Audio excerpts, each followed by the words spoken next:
importante também, não só para nos situar, né, dentro da questão do próprio pensamento sociológico, né, de como ele evoluiu aqui no Brasil e tal, mas para servir também de revisão, né, uma espécie de revisão para a gente, tá, de algumas coisas aí da sociologia, do pensamento sociológico geral, tá? Opa, entrou uma mensagem, atenção. Entrou mensagem, a gente dá uma olhadinha aqui. Vamos ver aqui a mensagem. Oi, bom dia, Lucas. Claro, olha, já vou mandar aqui o link para você. Pronto. De nada, querida. Que bom que você está conosco. Muito bem.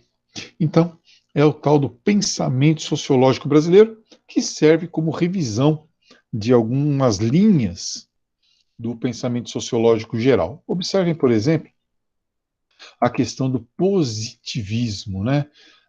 Você se lembra, Augusto Comte, lá na França, né? Foi o fundador do positivismo, né? Você se lembra? A famosa Lei dos Três Estados, né? O Estado fetichista, depois o Estado teológico, né? Politeísta, monoteísta e depois o Estado positivo. É importante lembrar, inclusive, que o positivismo foi importantíssimo como inspirador ideológico de boa parte dos oficiais brasileiros que proclamaram a República em 1889, lembra? Inclusive o Benjamin Constant, ele era positivista, né? E como ele era professor, perdão, na escola militar, deixa eu beber uma água ungida aqui. Como ele era professor lá na escola militar do Realengo, muitas das ideias dele, do positivismo, ele passava para os futuros oficiais, que uma vez indo para os quartéis, depois de formados, agiam como multiplicadores das ideias do Benjamin Constant e do Augusto Comte. Mas aí a pergunta, quem por assim dizer, trouxe a teoria kantiana do positivismo para o Brasil, né? Foi esse cara aqui, ó, Silvio Romero, que inclusive foi aluno de Augusto Comte lá na França, né? Então ele aprende tudo lá com o mestre e depois o criador da palavra sociologia, né? Que inicialmente ele chamou de física social, aí ele quis diferenciar da psicologia e trouxe o termo sociologia. Positivismo, vocês lembram, né? O estado positivo, aquele momento em que todos os problemas vão ser resolvidos pela ciência, tá? E a ciência da sociedade, no século XIX, final do século XIX, início do século XX, ela precisava emergir. Silvio Romero, porque os problemas estavam se tornando mais complexos com a vida urbana e industrial. E aí o Silvio Romero traz essas ideias aqui para o Brasil, tá? Então ele é o nosso primeiro aí, talvez, pensador social, vamos dizer assim, né? 1865, tá vendo? Então, ele foi o cara que introduziu o positivismo no Brasil e a partir dele que o Benjamin Constant difundiu o positivismo, tal. O positivismo teve muita força na República da Espada, né? Até o governo Floriano Peixoto. Aí depois o positivismo foi perdendo, inclusive ele inspira, né, na nossa bandeira, aquela expressão ordem e progresso. É o dístico dos positivistas, né? Amor, ordem e progresso. O amor como princípio, a ordem como método e o progresso como objetivo, tá? Então, 1865 começa no Brasil. Aí, nós temos a República Velha, né? A República Oligárquica. Em 1930, vocês se lembram, Getúlio Vargas assume o poder. E vem com ele todo um projeto, ele também era herdeiro, né, desse pensamento positivista lá no Rio Grande do Sul, né, Getúlio Vargas, advogado, inclusive, tá? E no direito, o positivismo, né? Eles chamam de direito positivo e tal, também é muito forte. Getúlio Vargas traz uma série de ideias do positivismo para dentro do governo. E a partir dos anos 30 aos anos 40, começa a busca de uma identidade do brasileiro, tá? É preciso estudar o brasileiro, é preciso conhecer o brasileiro, é preciso dotar o brasileiro de alguma identidade, de algum caráter, porque nós éramos, como dizia lá o Macunaíma, né? Heróis sem nenhum caráter. A sociedade brasileira ainda estava para ser escrita a descrição dela, os estudos dela. Surge, então, primeiro associada às faculdades de Direito, como eu falei, depois associada às faculdades de História, e depois nós nos beneficiamos da Segunda Guerra Mundial, quando muitos filósofos, antropólogos e historiadores, sociólogos, franceses, ingleses, vieram para o Brasil, principalmente franceses, né? Vieram para o Brasil. A França lá invadida por Adolf Hitler, né? O pessoal teve que fugir para algum lugar, e alguns vieram, né, intelectuais, né, para não serem mortos e tal. E alguns vieram aqui para o Brasil, tá? E aqui para cá eles trouxeram as ideias sociológicas, principalmente essa primeira geração, né, dos anos 30 aí, pensando inclusive na forma, vamos dizer, mais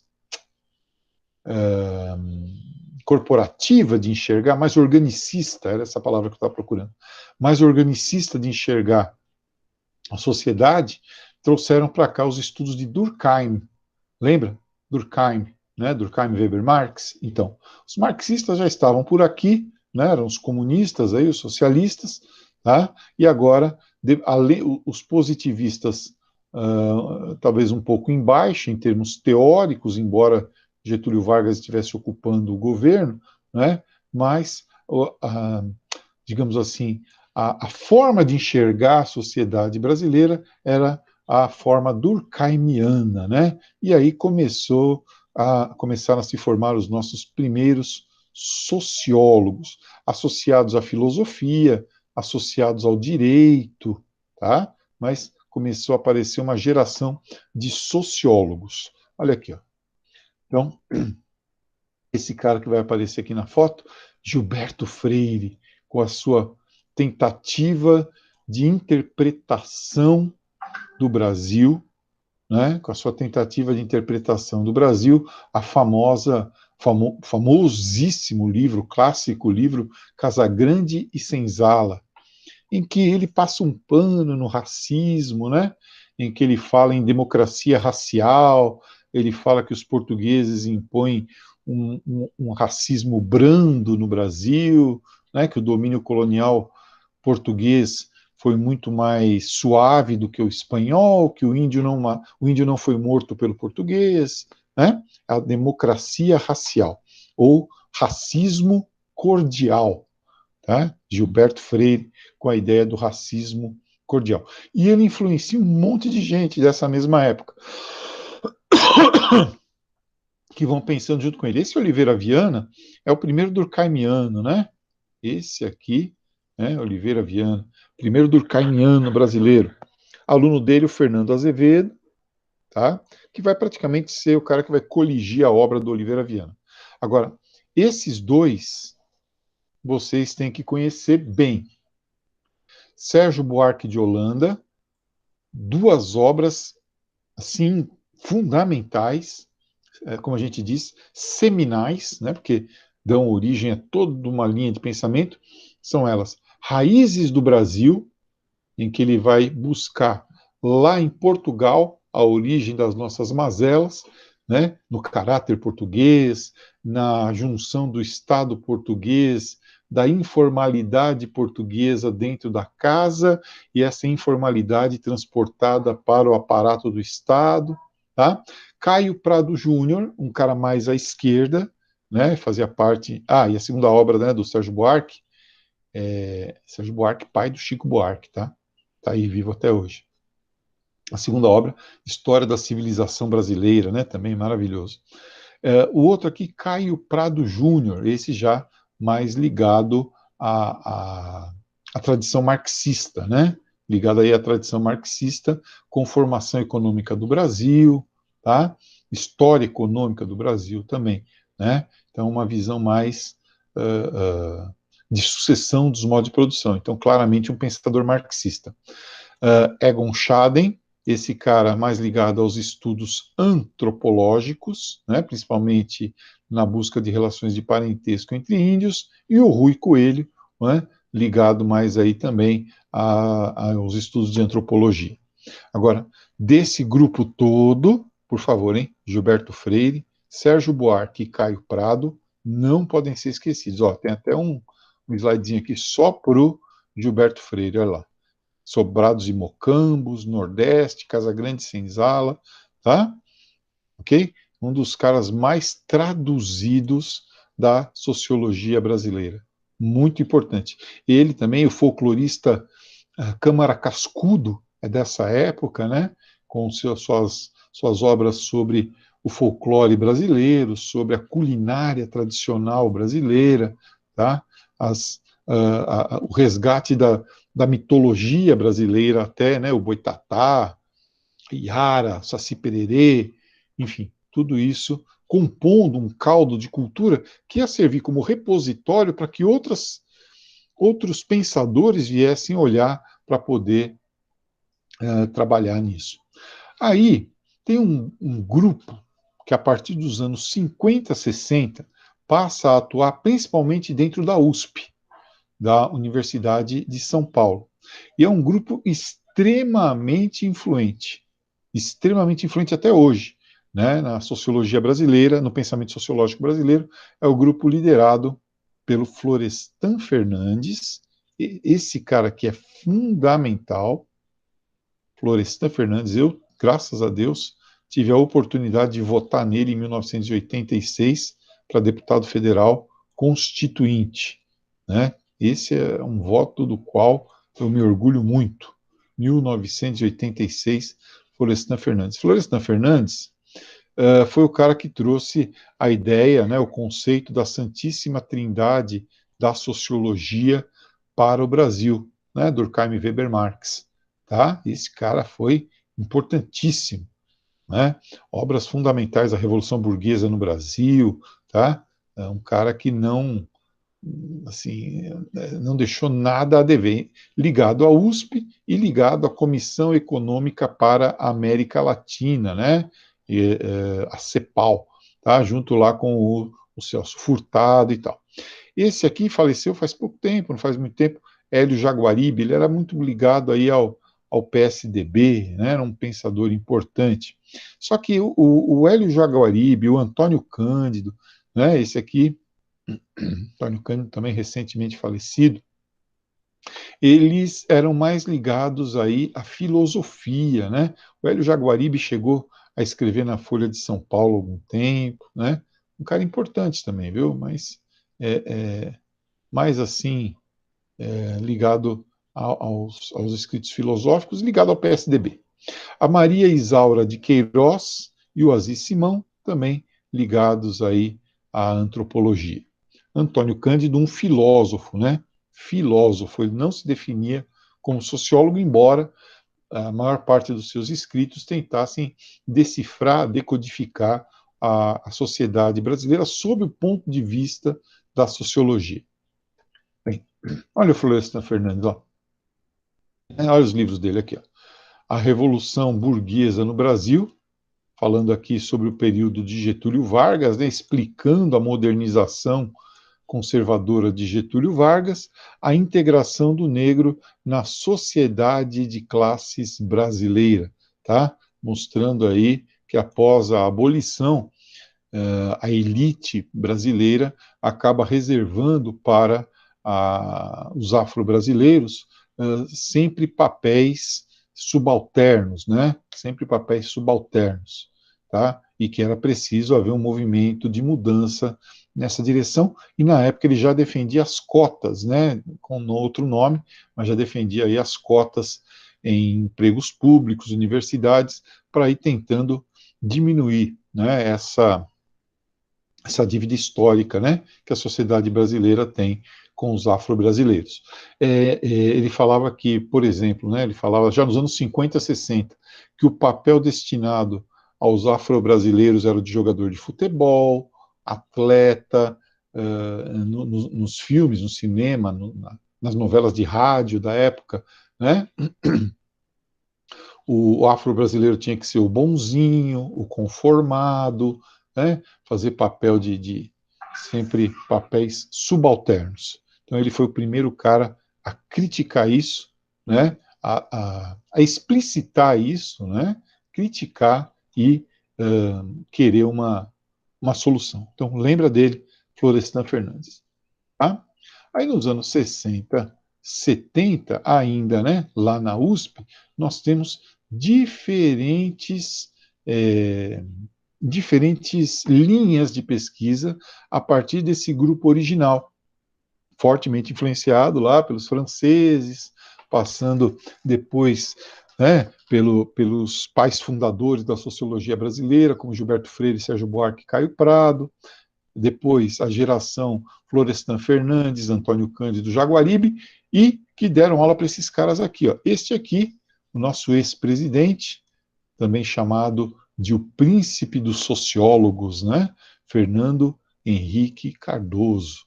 Fernando Henrique Cardoso foi presidente do Brasil por 2 mandatos, de 94 a 98 e de 98 a 2002. Tá? Assim, como sociólogo, um pensador extraordinário, autor da famosa teoria da dependência, né? Um dos principais colaboradores aí para a composição da famosa teoria da dependência, que explica por que os países latino-americanos não conseguem superar os entraves para o seu desenvolvimento, e atribuindo isso a uma herança colonial, a uma elite gerencial e à exploração de fora para dentro. Infelizmente, como presidente, ele não acrescentou nada, né? Não aplicou as teorias dele. Ao contrário, né?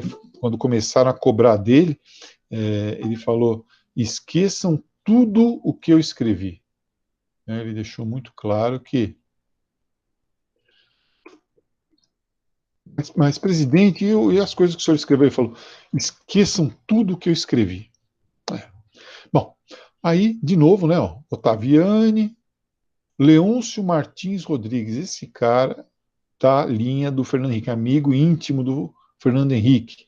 Chico de Oliveira, né, autor do famoso livro Economia Capitalista no Brasil, e também do livro O Capitalismo Tardio no Brasil, junto com o Ciro Flammarion Cardoso de Mello. José de Souza Martins está vivo até hoje, inclusive colunista do Estadão, né? Juarez Brandão Lopes, esse já foi, né? Teoria marxista, era com ele mesmo, tá? Então, temos aí os principais representantes, né, da geração que sofreu muito durante a ditadura. Boa parte do que esses caras escreveram foi no exterior, né? O Fernando Henrique Cardoso, por exemplo, ele se tornou doutor em sociologia pela Universidade de Paris, a famosa Universidade de Sorbonne, né, escrevendo sobre a miséria em Paris, na cidade de Paris, como viviam os miseráveis de Paris. Por quê? Porque aqui no Brasil ele não podia trabalhar. Ele foi aposentado no auge da carreira dele pelo governo militar. Ele era professor da USP. Ele foi compulsoriamente aposentado e foi para Paris e tal. E depois ele volta para cá e se torna senador e tal. E aí segue a vida política dele, né? Foi a ditadura, né, que acabou prejudicando ele. Hoje em dia, nós estamos numa seca, né, de pensadores bastante significativa, né? Nós estamos vivendo uma época complicada para a sociologia, né? Infelizmente, Nós paramos aí lendo coisas dos anos 70, no máximo dos anos 80, tá? É preciso que haja uma renovação, mas a sociologia ela também está perplexa diante desse mundo que não para de mudar nem um segundo. Não dá para você parar e escrever. Opa, parou um pouquinho, parou. Ah, então deixa eu escrever aqui. Que porra que está acontecendo? Nós não sabemos o que está acontecendo no mundo. O papel disruptivo das mídias sociais, o papel disruptivo da internet, está mudando tudo. Agora, uma pandemia, como que a sociologia vai lidar com isso? Nós não sabemos ainda. Lembra o sociólogo? Sociólogo tem uma história interessante que é assim. Ó. Primeiro, tinha duas pessoas andando dentro de um carro. Presta atenção na história, hein? Vou mandar a profecia aqui. Eis que te digo. Tinha lá dois caras andando num carro. E eles viram um balão caindo. Caiu o balão. Um deles falou: o balão caiu.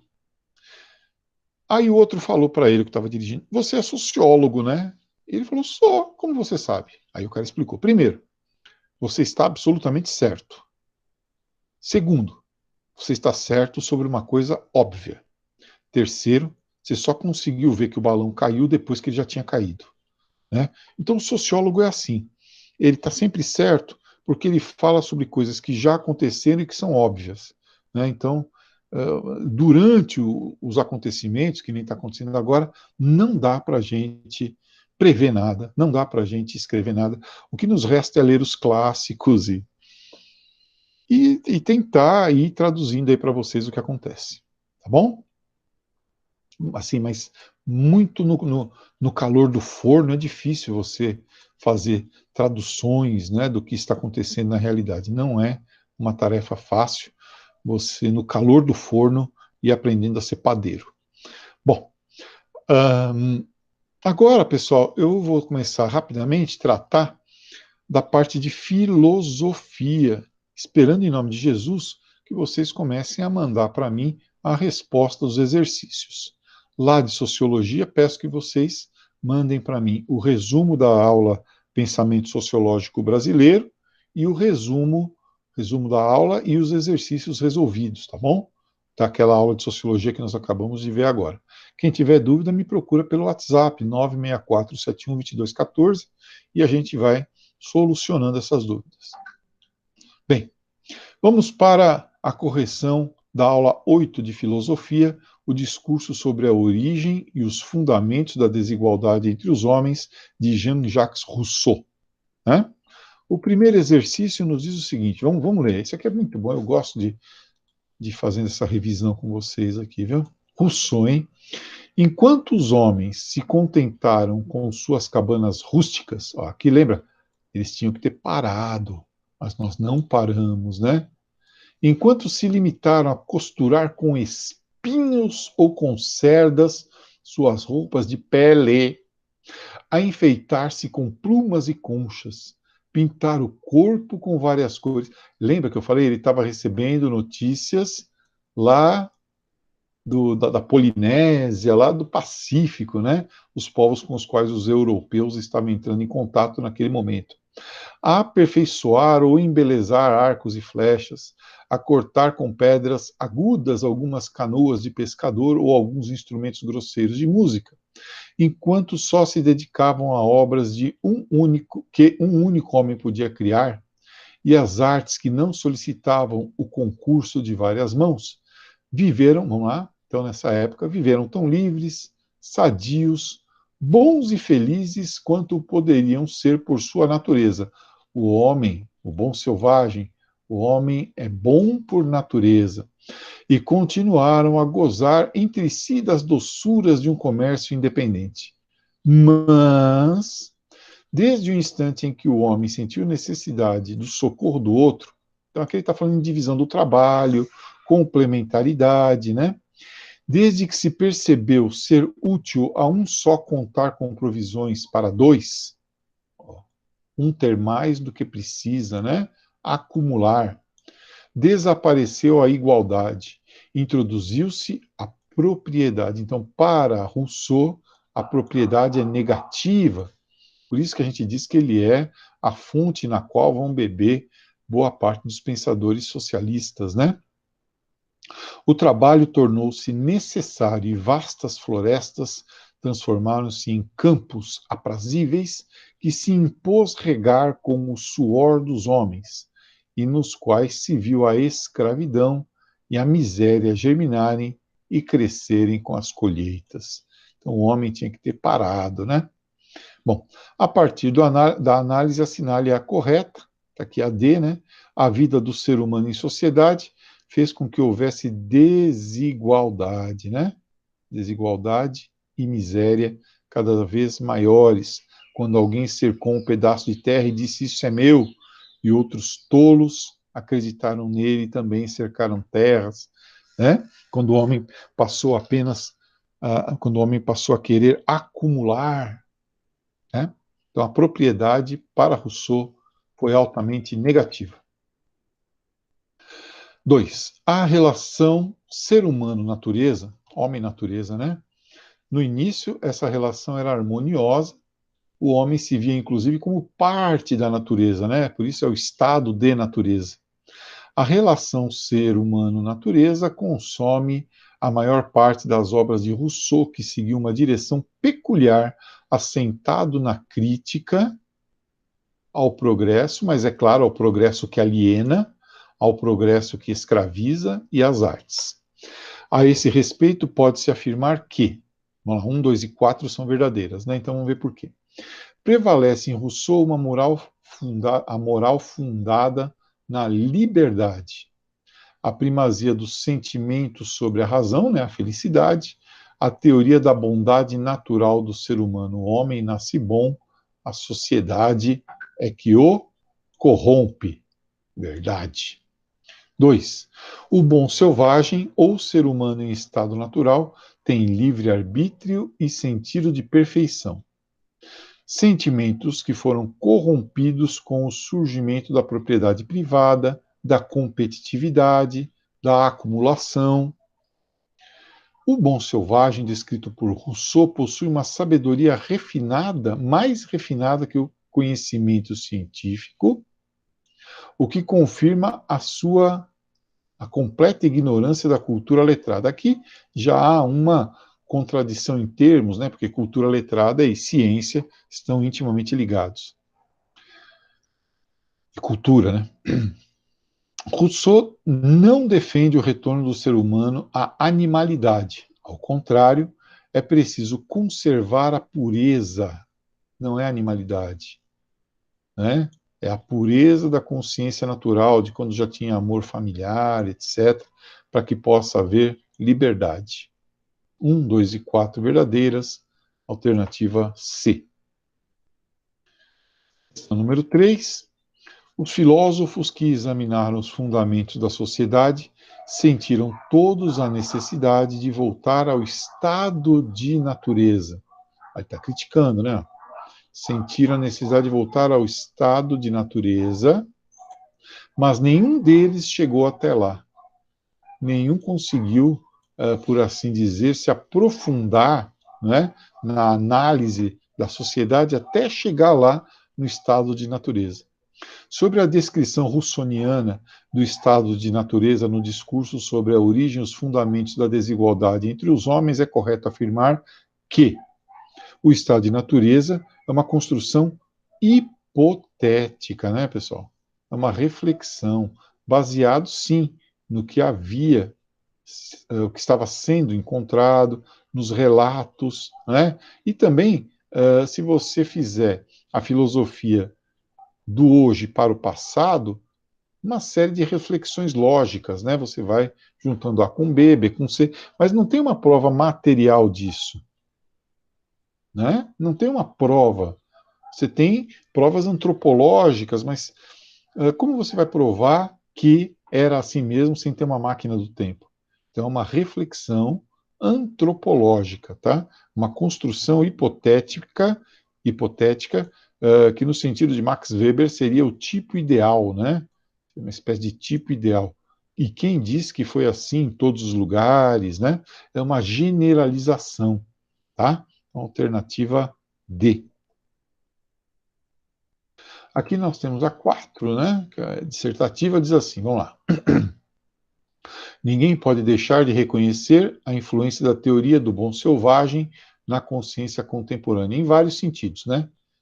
Desde da visão que algumas pessoas têm do ser humano, sim, se opõe à visão hobbesiana, né, da guerra de todos contra todos, o homem é naturalmente mau, até mesmo a visão concreta que nós temos de sociedades indígenas, né, em que nós consideramos o ser humano como bom, o índio como alguém bom, puro, em estado natural. Ela é vista no presente respeito por tudo o que é natural, alimentos naturais, remédios naturais, parto natural, né? Isso é bom. E na desconfiança diante do que é feito pelo homem, no desuso dos estilos autoritários na criação dos filhos. Ah, meu filho pode ficar livre, né? Natural, tá? Comida natural e na concepção dos problemas sociais como defeitos reparáveis em nossas instituições e não como tragédias inerentes à condição humana. Então, os problemas podem ser resolvidos se nós voltarmos à nossa vida como era lá no estado de natureza. Explique a origem e o conteúdo da teoria do bom selvagem na história da filosofia e a sua implicação na análise dos problemas sociais. Então, vamos lá? Teoria do bom selvagem tem sua origem em Rousseau, tá? O ser humano, no seu estado de natureza, no seu estado de natureza puro, existiu. Mas eu repito, né? Isso aqui é uma construção teórica, hipotética, ideal, certo? Ele acha isso.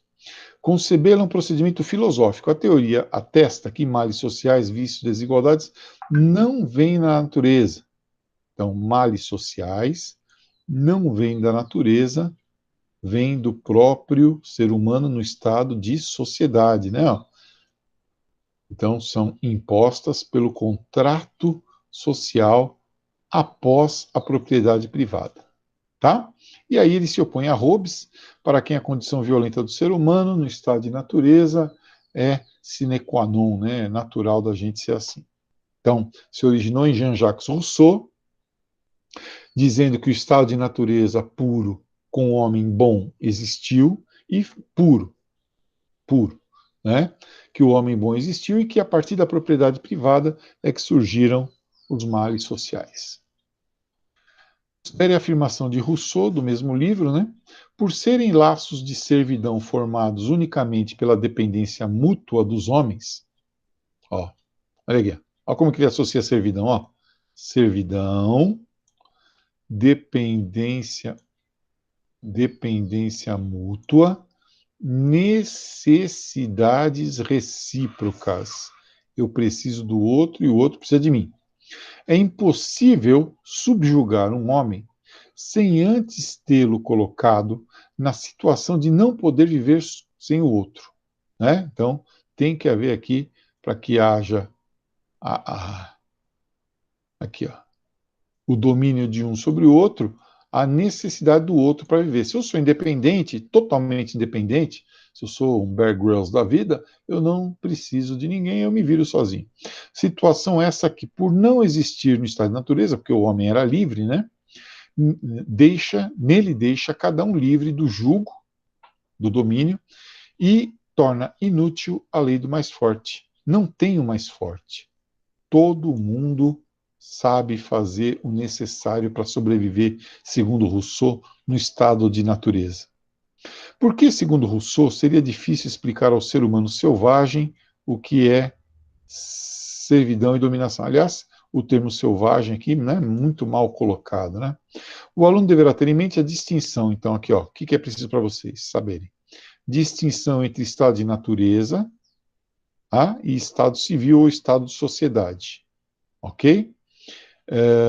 Esses dois conceitos são próprios do ser humano que vive em sociedade, portanto, impossíveis de serem compreendidos pelo ser humano no estado de natureza.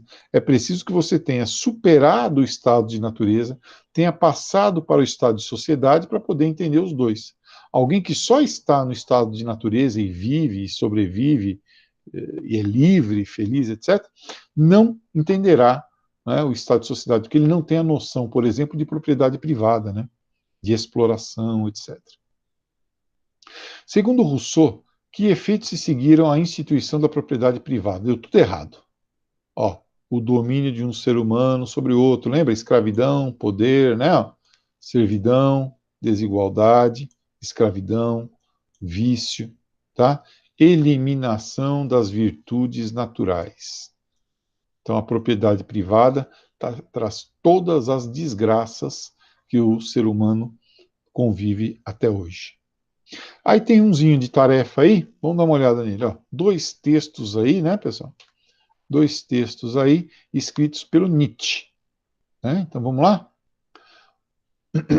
Texto 1. Aliás, Nietzsche é a nossa próxima aula, né?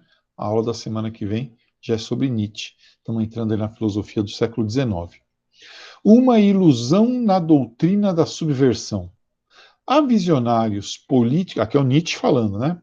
Há visionários políticos e sociais que, com eloquência e fogosidade, pedem a subversão de toda a ordem. Então, aqui, ó, visionários políticos, ele está criticando, né? O que eles pedem? Pedem subversão da ordem, né? A inversão da ordem, na crença de que, logo em seguida, o mais altivo templo da bela humanidade se erguerá por si só. É só acabar a propriedade, é só acabar a sociedade atual que as coisas vão melhorar naturalmente, o homem vai ser puro naturalmente. Nestes sonhos perigosos, olha lá, está criticando. Nestes sonhos perigosos ainda ecoa a superstição de Rousseau. Veja, ele rebaixou Rousseau de filósofo para supersticioso, que acredita numa miraculosa, primordial, mas digamos soterrada bondade da natureza humana. E que culpa por esse soterramento a cultura, né? No estado de sociedade. Estado, educação. Infelizmente, aprendemos com a história que toda subversão desse tipo traz a ressurreição das mais selvagens energias. Então, ele está se referindo à Revolução Francesa, né, a todas as revoluções que aconteciam também na época dele, tá, de Nietzsche, lá na Europa, né, dizendo que quando você quer muita igualdade, o ser humano, isso faz com que aflore no ser humano as seus piores sentimentos, né? Se não houver punição, não há freio para a maldade humana. Dos terrores e excessos das mais remotas épocas. Há muito tempo sepultados, e que, portanto, uma subversão pode ser fonte de energia em uma humanidade cansada, mas nunca é organizadora, arquiteta, artista, aperfeiçoadora da natureza humana. Descendo o cacete aqui no Rousseau, né? Dizendo que essa quebra na ordem não tem nada de positivo. Vamos para o 2 aqui. Semear e colher nas deficiências pessoais. Olha, semear e colher nas deficiências pessoais. Homens como Rousseau, já vai descer o cacete, sabem utilizar suas fraquezas, lacunas e vícios como adubo para seu talento. Por assim dizer, quando ele lamenta a corrupção e degeneração da sociedade como triste consequência da cultura, isso tem por base a sua experiência pessoal. Então ele não está descendo o pau só na filosofia de Rousseau, mas também no homem Rousseau, dizendo que Rousseau busca nele, enquanto ser, a justificativa, o embasamento para criticar todo um sistema. Vamos lá, vamos ver o que ele enxerga em Rousseau, pessoalmente, né, enquanto ser humano.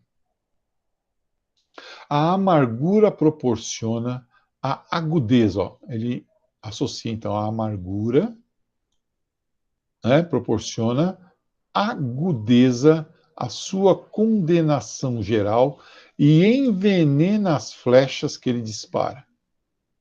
Ele se desoprime inicialmente como indivíduo e pensa em buscar um remédio que seja útil à sociedade, mas também, indiretamente, por meio dela, numa relação dialética, né, a ele próprio.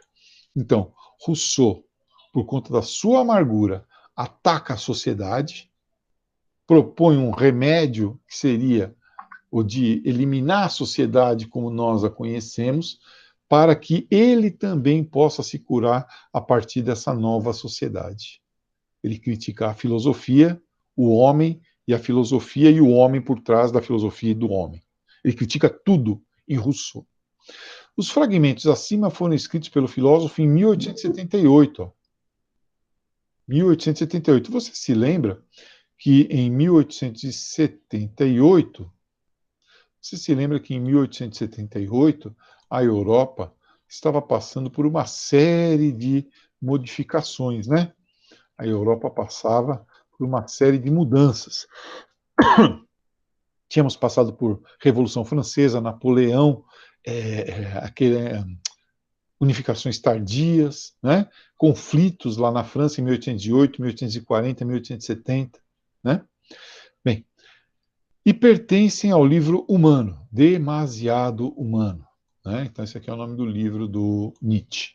A partir de sua leitura, identifique críticas às ideias de Rousseau. Facinho, né, pessoal? Então, no texto 1, ele critica a bondade natural do homem, né? E os movimentos que pregam a destruição da ordem, tá?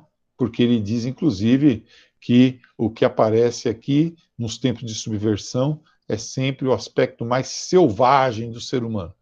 Além de acusar o Rousseau de simplista, né? Isso aqui é bom para a gente ter um contraponto, né, da visão russoniana, né? Claro que feito aí 100 anos, 120 anos após Rousseau, né? Bem, o texto 2 se refere à obra de Rousseau como fruto de experiência pessoal, olha lá, né, como uma espécie de terapia, duvidando da validade de caráter universal. Né? Era alguma coisa que não tem aplicabilidade a todos os seres humanos, tem aplicabilidade apenas ao próprio Rousseau, em função da vida dele. Tá? Muito bom. Então, é assim que se encerra a nossa aula de filosofia de hoje. Ufa! Pessoal, não esqueçam, quem não mandou para mim, aproveita agora, que eu já dei as respostas todas, né? E manda para mim aí as lições de filosofia. Tem aluno que eu nem lembro mais se é aluno ou não, por favor. Né? Então mande para mim. E de sociologia, o resumo dessa aula, pensamentos sociológicos brasileiro, e os exercícios que nós vamos corrigir na semana que vem. Aí semana que vem inverte, né? A gente dá a teoria de Nietzsche e corrige a sociologia brasileira aí. Tá bom? Daqui a pouco, às 10h50, então espero que vocês aproveitem esse tempo para fazer a lição de sociologia. Às 10h50, daqui uma hora e pouco, a gente se encontra para a aula de geografia e história. Por favor, nesse intervalo, façam a lição de sociologia e mandem para mim. Qualquer dúvida, estou à disposição no WhatsApp. Tchauzinho, até mais.